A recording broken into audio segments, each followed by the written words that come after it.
Good afternoon, everyone. I am Rituparna and I am doing my MPhil from Jawaharlal Nehru University in Sociology. The title of my paper is Marrying an Indian, Understanding the Indian Diaspora Through Bollywood.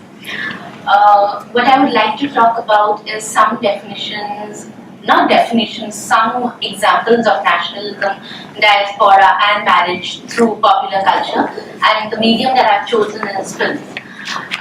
The emergence of the nation state as a political entity is considered to be a defining moment in the history of the modern world as we know it, because it helped in creating certain closed boundaries. And the Treaty of Westphalia is considered to be a departing point in the history of the emergence of the nation state. The nation state as an entity is exclusive in its scope because there are people who belong to it and there are others who do not belong to it. Benedict Anderson has argued in his famous book Imagined Communities that the nation is an imagined community, but it is imagined by us as both inherently limited and sovereign.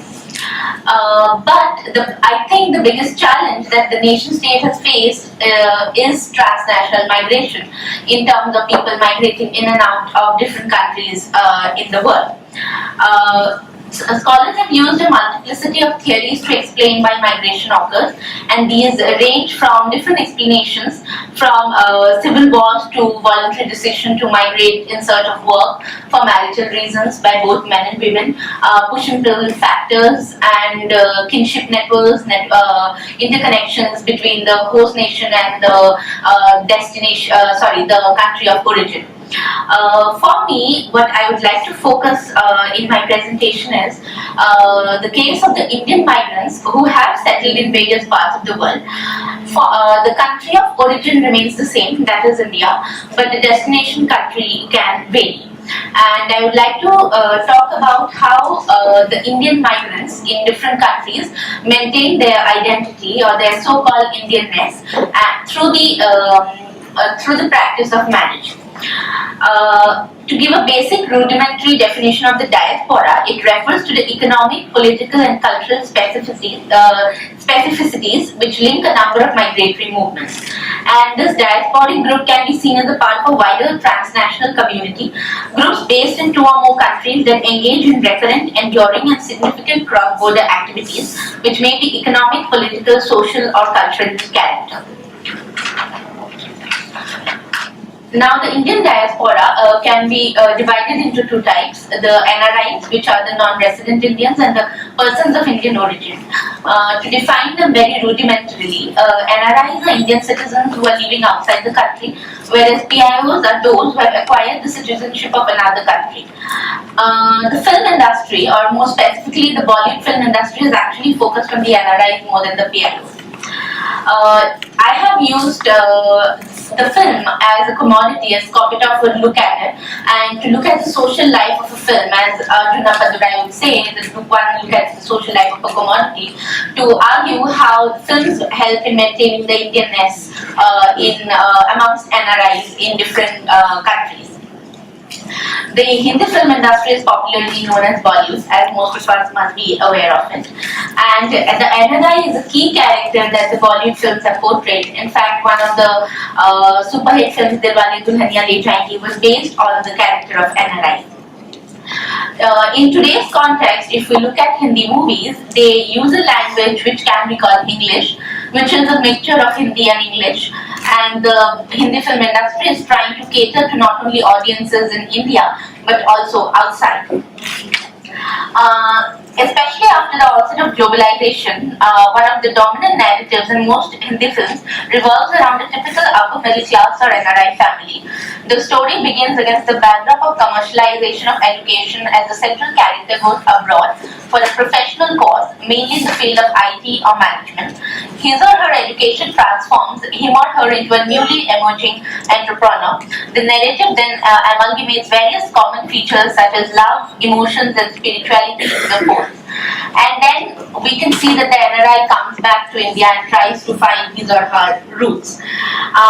Now, one of these practices through which the NRI tries to find his or her roots is the concept of marriage. And it continues to be a significant part of the Indian national imagination, as we can see from the documentation of the marriage rituals in different kinds of films.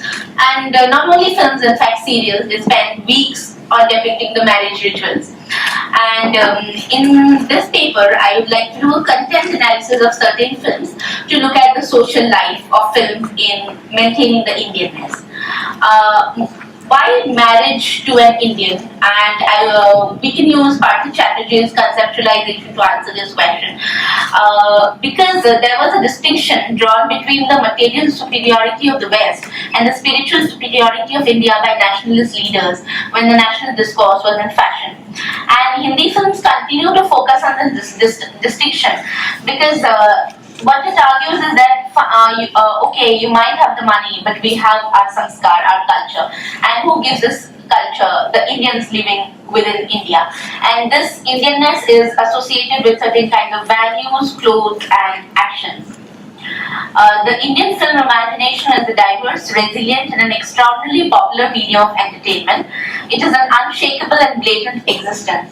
Indian movies remain the greatest distraction for and a major influence on the everyday lives of the people, so much so that a major part of being Indian stems directly from the movie theatres. The NRI community has been depicted in two main ways. One is individuals who have lost their connection with their homeland and have become westernized in the wrong sense of the term, in the sense that they have forgotten their culture, have taken up drinking, been engaging in party activities and so on.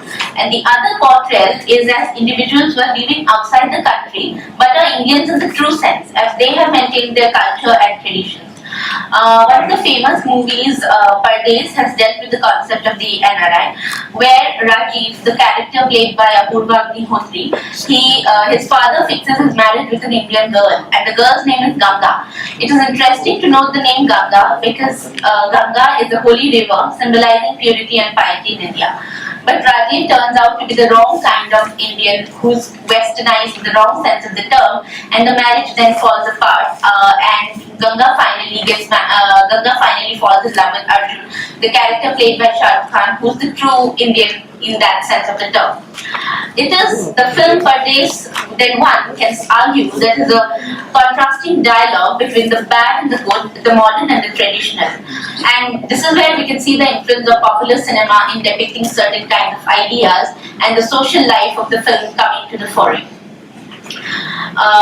In this context, it is also important to remember how gender becomes important, and this is the next part of the presentation, because it is women's bodies which become signifiers through which the nationalist imagination takes shape.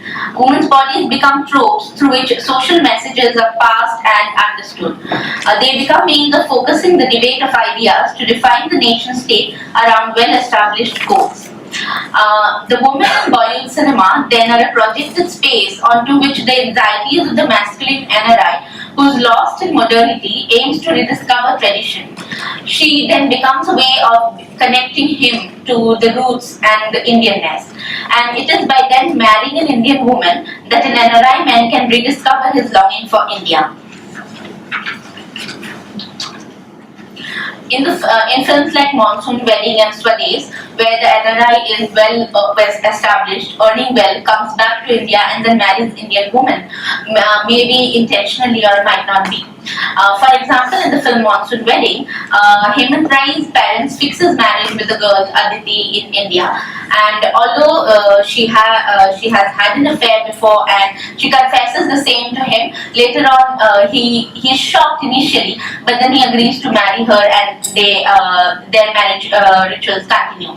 Similarly, in the film Swades, Shah Rukh Khan doesn't come back to India looking for a marital relationship, but then the case so happens that he falls in love with the simple yet sophisticated woman Geeta. And again, the movie Dilwale Dulhaniya Le Jayenge, going back to it, Shah Rukh Khan and Kajol both are NRIs, but both are depicted very differently. While Raj is carefree and an outgoing person, Simran is depicted as the woman who has a perfect mix of tradition and modernity. Although she goes to an English medium college and listens to pop music, but she also performs puja at house and she doesn't drink, and she's able to attract Shah Rukh Khan and basically they fall in love. So the concept of the woman retaining the honor of a nation does not change even in movies, and that is how the Indian man then connects to his roots by marrying an Indian woman. One would say that the gender trope, the so-called gender trope, is also reversed in movies like Namaste London, where the girl is asked to marry an Indian man because he has his Indianness intact.